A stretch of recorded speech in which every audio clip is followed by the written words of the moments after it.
welcome back to the channel. So today we're going to be talking about why someone might become a nail tech in the UK, what it involves, and the reasons why I have chosen to become a nail tech. So yeah, if you are new here, my name's Elle. I am the creator at Elle's and Workflow. I am currently a student nail tech coming towards the end of my course study, and in September I am also, hopefully all going well, I'm going to be starting a course in beauty therapy as well. So the reason I've created this series is because when I was looking for information, there was a lot of misinformation around and I got a lot of bad advice, and so I want to create a series where I can give accurate information to people about what is involved in being a nail technician and also how to become a nail technician within the UK. So what does a nail tech actually do? Well, they provide different services. They could be doing manicures, pedicures, nail art, doing extensions, and looking after client care as well. So what are all of those things? Manicure is looking after the nails on the hand. Pedicure is looking after the feet and the toenails. Nail art could be anything from doing a French manicure to providing 3D designs on the nail.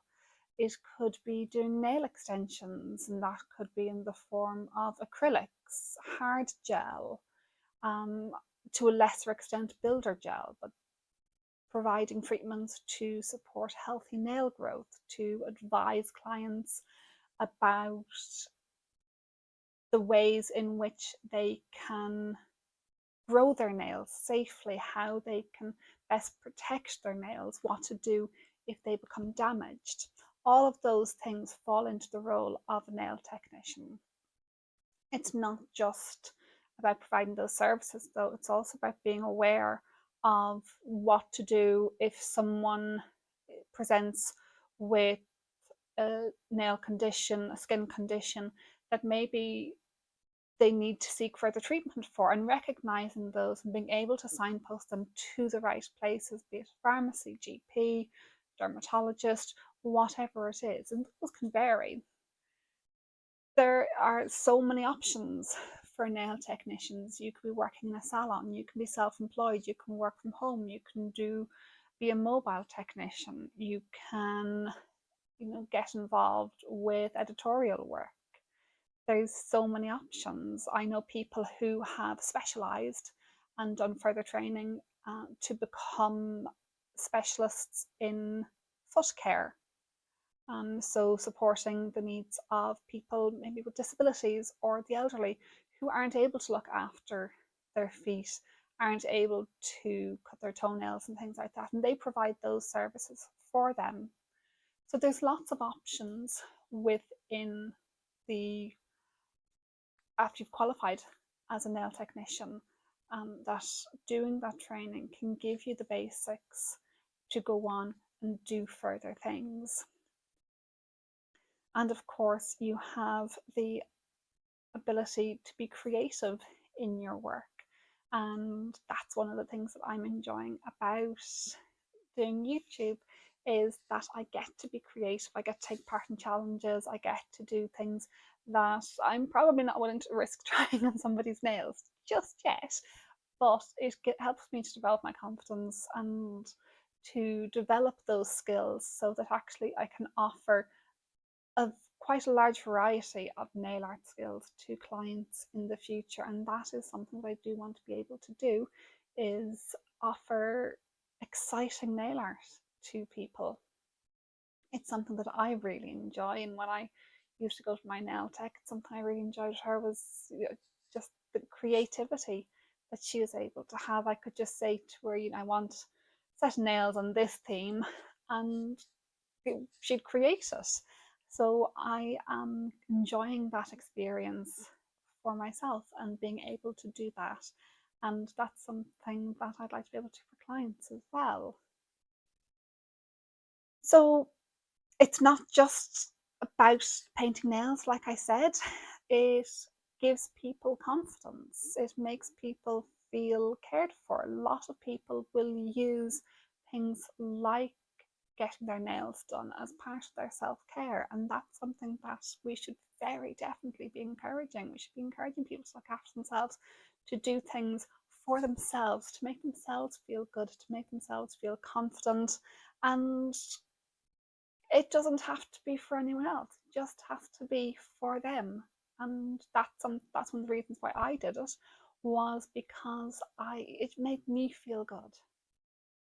I suffer with a lot of mental health issues, and actually having funky designs on my nails, having fancy nail art, it was something people, oh, I like your nails. And it was something to talk about rather than the, hi, how are you?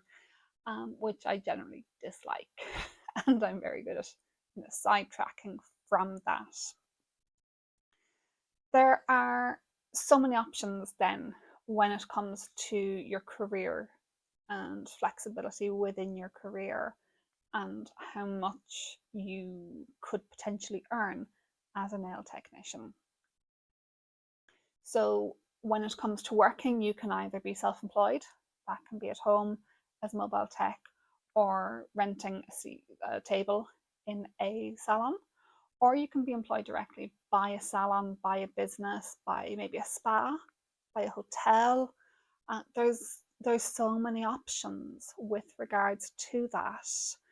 If you are working for somebody else, obviously, as with any employee-employer relationship, you know, they will set your hours, they will set your pay, things like that. There may be room for flexibility in it. If you are self-employed, you then need to consider additional overheads and things like if you are renting a table in a salon or a room in a treatment center or beauty treatment center or something like that. You need to factor in those overheads as well. So there are things to consider when you are making decisions about that and what you want your earning potential to be. You can also be flexible, and that's my plan with this, is to be flexible around my needs. So, you know, if you, a lot of the people that I trained with were basing it around, they were doing their training around childcare. So the course actually ran from 9:30 till 2:30, which was perfect for anyone who had children in school because that's school hours. So it created a flexibility for them in doing that. Then you can have that same flexibility then in your career. My nail technician only works during school hours because that's what suits her. It works around what works for her and her child. So you can make those decisions. For me, it will be working part-time, setting my own hours. They may not be the same hours every week. That may vary depending on what's going on, what hospital appointments I have, or if I know that I have a particular busy weekend, maybe I'll make sure that I'm not working on a Monday. So that's one of the reasons why I'm doing this, is so that it gives me that flexibility, that I have that option of being able to set my own hours and work in a way that is not going to be to the detriment of my medical conditions.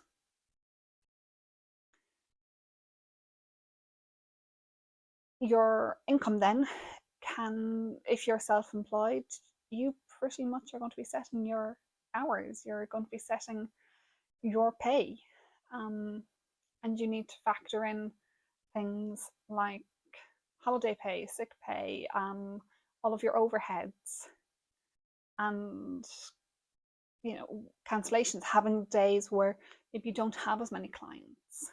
So all of those things are going to impact on what your overall earning potential is.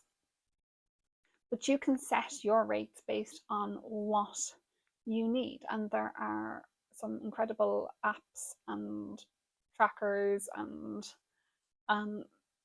you can download Excel sheets that have all of these things already there for you, that you just put in how much you want to earn, how many hours you want to work, what your overheads are, what, you know, everything like that. And it will tell you then what you need to charge for each treatment. And the overheads for each treatment are going to be different. The cost per treatment per client is going to be different. If it is an acrylic set, it's going to be different to if it is a standard nail lacquer nail polish set. So you can factor all of those things in, and understanding how nail art is going to impact on that, both in terms of product use and time. Understanding how many sets of nails you're going to get out of a bottle of polish. All of those things are important to be able to set proper overheads. And then you're going to be able to work out your discounts and things like that from that. But I will go through that during another session. So if you want to make sure you definitely get that one, please do subscribe, hit the notification bell, and you will be notified each week as I upload videos in this series, and all the other videos that I upload as well. Some people, like me, will start small with how they're working. I might only start with maybe seeing one person a day, because I need to work out what my own tolerance levels are, what I can do around my conditions, how things are going to affect me. At the moment, I'm on a medication that is causing a lot of side effects in the morning, so I'm not going to be definitely doing anything at the moment before like 2 o'clock. So, you can base it around that. If you are working full time, or maybe you're working part time, you can do nails on your other days, or you can start in the evenings. And this doesn't just apply to nails, this could be lashes, this could be beauty treatments. This applies to all of those sort of things. So you can be flexible in what you're doing, but you also have to make sure that you are having some time for yourself, that you're not overdoing it, you're not going to end up getting burnt out, and that can be a real problem as well. So starting up small, gradually building things up, and you will eventually find what you need. If you're working in another job, you may be able to gradually reduce your hours until maybe you're doing this full time. Some people do that. So my previous nail tech, last year she was also working in another role, and then she was doing nails then in the evenings and at weekends. Last year she made the decision, this time last year, she was going to leave that role and go into nails full time from last September, and that's what she did. And so now she's changed the hours that she works, and she's working around what suits her. And lots of people are able to do that if they have chosen the self-employed route. Obviously, if you're working in a salon, that may not be possible. So consider those options as well when you're thinking about this. So why did I decide to do this? I shared some of this in last week's episode, but I'm going to go through it again for maybe those who don't know or didn't see the other episode. And for me, it was about needing to find a role that I could manage myself in, that I wasn't going to be relying on other people, that I wasn't going to be having to ask for time off for hospital appointments, or having to miss work because I was struggling in the mornings due to fatigue, or that I could only work 2 days and then have to take a day off, which wasn't ideal for what I was doing. I was a first aid trainer, and if you have done a first aid at work course in the UK, you'll know they're 3-day courses. They're 3-day courses. But towards the end of my employment, I was struggling with making that 3rd day, just because of how fatigued I was getting and the stress that I was under. at the time. So I had become a wheelchair user due to two of my conditions that having a severe impact. One is would cause, if I was standing or standing for too long, it would cause dizziness. If I was walking to the bus stop, it would cause my heart rate to rapidly elevate. And that's not ideal. None of those things are ideal. And then the other condition causes my joints to supplicate or dislocate. And again, that's not ideal. So I was falling quite a lot, even though I was using either crutches or a walking stick. So because of those two issues, the decision was made that it would be better for me to, and safer for me to use a wheelchair. And that is what I'm doing. So learning to use a manual wheelchair was challenging. It was incredibly tiring, and traveling in and out of London on a daily basis in a wheelchair with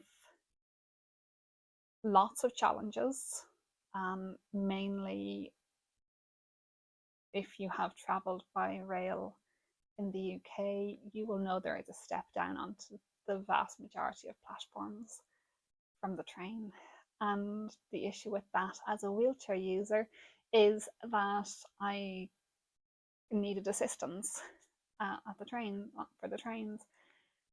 And sometimes it would turn up and sometimes it wouldn't. And that can be quite stressful, especially if you are getting off train and there is nobody there with a ramp to help you get off. And on more than one occasion, I had to be physically lifted off by other people because actually especially in the evenings, I would be so tired that actually if I was to have stood or tried to do it myself, there was a very high probability that I was going to fall or faint.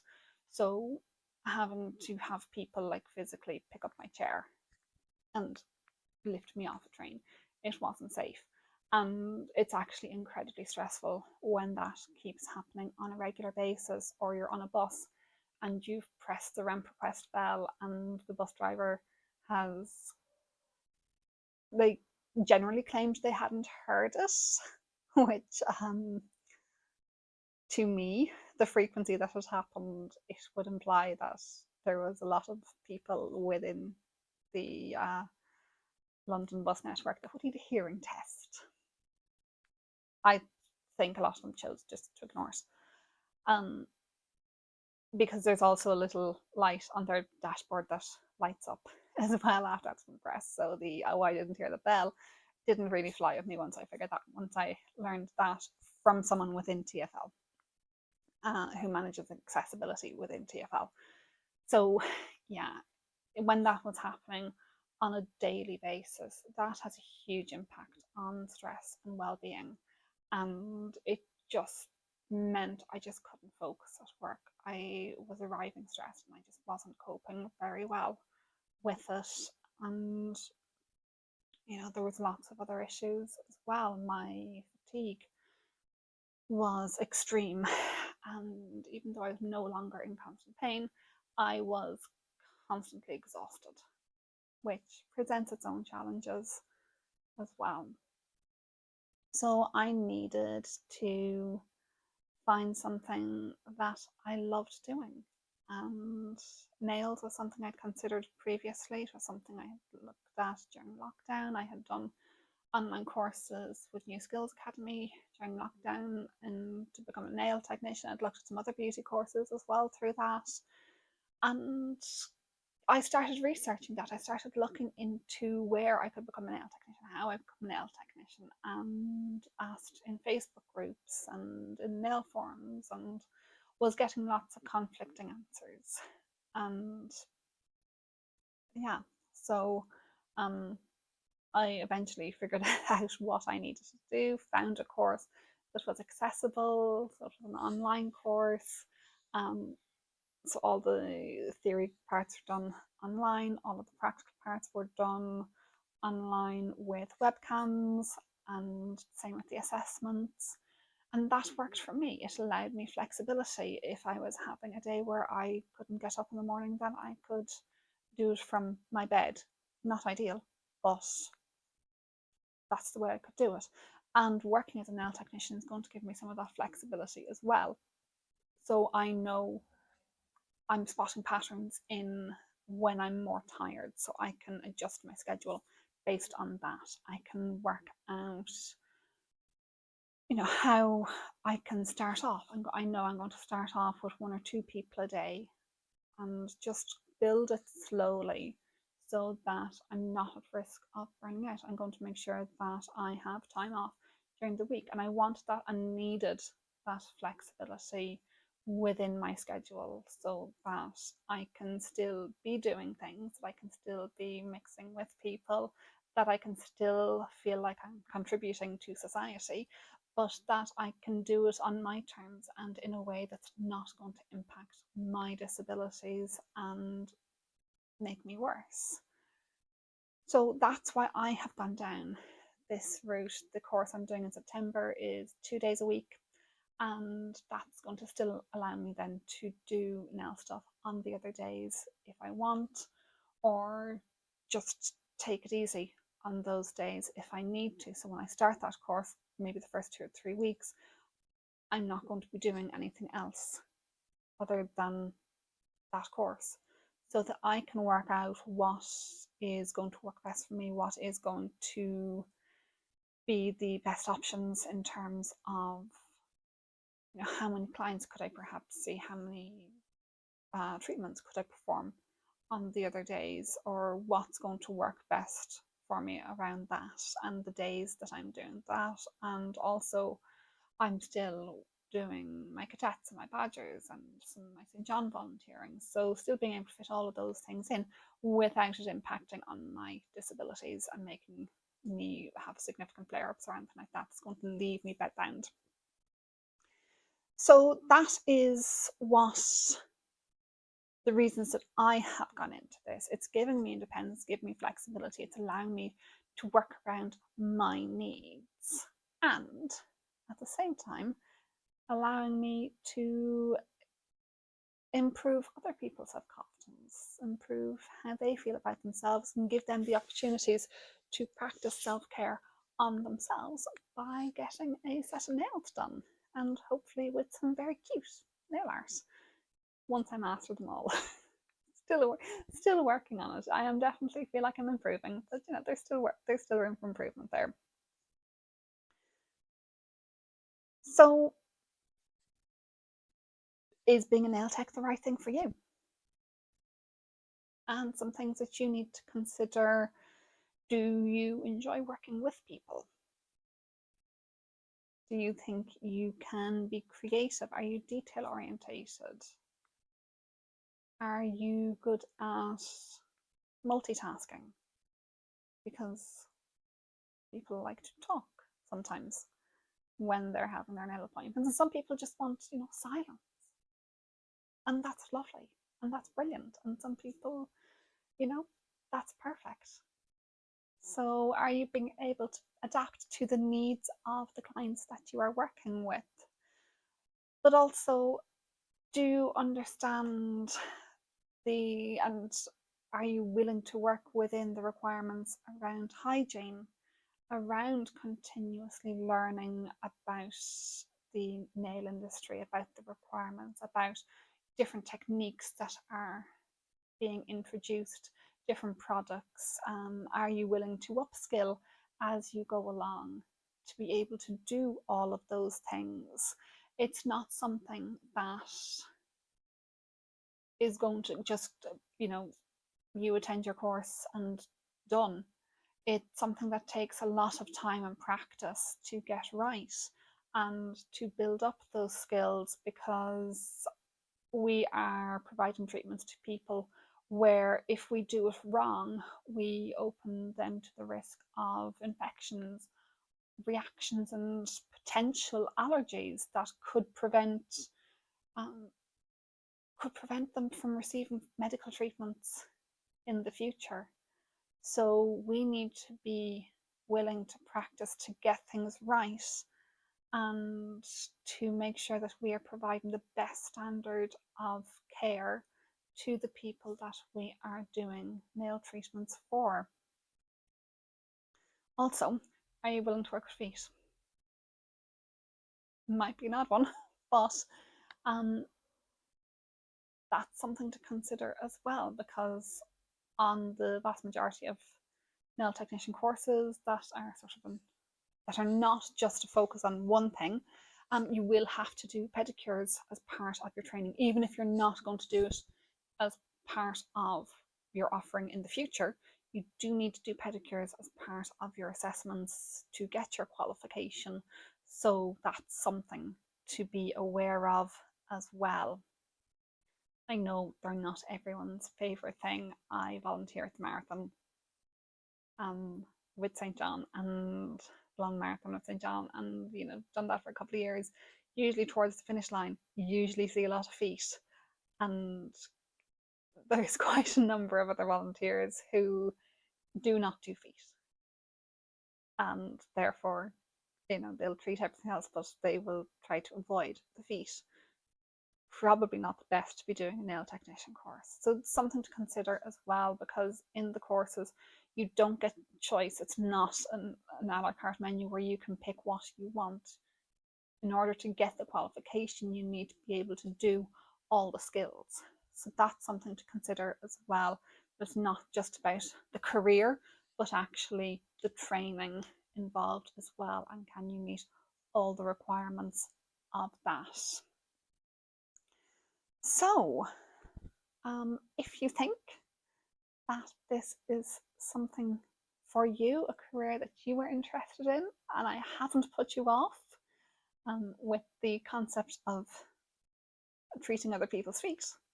Personally, I don't have an issue with it. I've dancer for years. I have no issue with feet. It's not going to be a problem. If I haven't completely put you off and you are interested in learning more, next week, next episode will be about the legal requirements and licensing within the UK and how to meet those requirements. So if you have learned something in this episode, please do leave a comment below. Let me know what you have learned during this episode. If this is something that you'd like to do as a career, tell me why. Why do you want to become a nail tech? It might help me in planning future episodes as well. And don't forget to subscribe. Also, hit that like button. All of those things do help towards the algorithm. It does help push my channel out, and it doesn't cost you anything. So please do like, leave a comment, subscribe, and yeah, help me on my little journey here on YouTube. And hopefully we will see you next time to learn about the legal requirements and how to become licensed in the UK. So we will leave it there. Bye.